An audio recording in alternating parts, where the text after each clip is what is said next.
Dr. Ericka Craft Mizuta here with Recover Healthcare.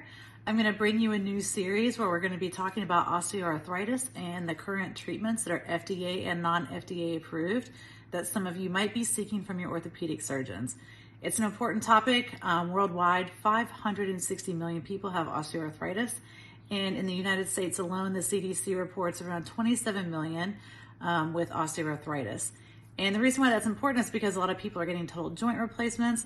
But if you get those before the age of late 60s, you're going to have a revision surgery later in life. So there are new treatments out trying to push those total joint replacement surgeries to a later point in your life.